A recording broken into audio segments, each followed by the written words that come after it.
ওরাকান্দির ঠাকুর বাড়ির যে পুকুরটা, সেই পুকুরে দেখতে পাচ্ছেন একজন পাশেই ধ্যানে বসেছেন আর একজন মাছ ধরার চেষ্টা করছেন।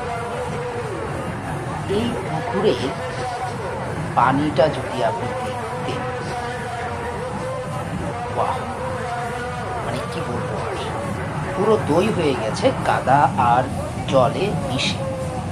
তারপরেও এখানে হাজার হাজার সনাতন ধর্ম অবলম্বী তারা এখানে বসবাস করছে। দেখেন, কেউ আবার পানিটা বোতলে ভরে নিয়ে যাচ্ছে। অসম্ভব একটা, কি বলবো, আসলে এটা কিভাবে সম্ভব দেখেন।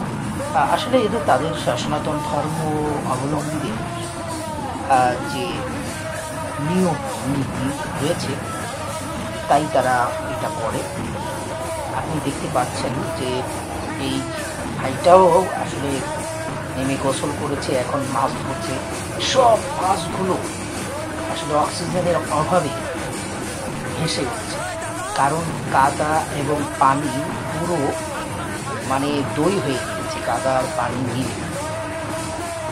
তো আপনারা যারা ওরাকান্দি মেলাতে বা ওরাকান্দি ঠাকুর বাড়ি যাননি, তারা একবার যাবেন, এই পুকুরটা দেখবেন।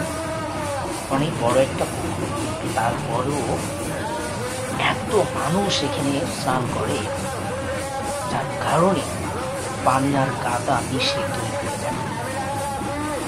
এটা প্রতি বছর চৈত্র মাসে হয় আর কি, নির্দিষ্ট টাইমে।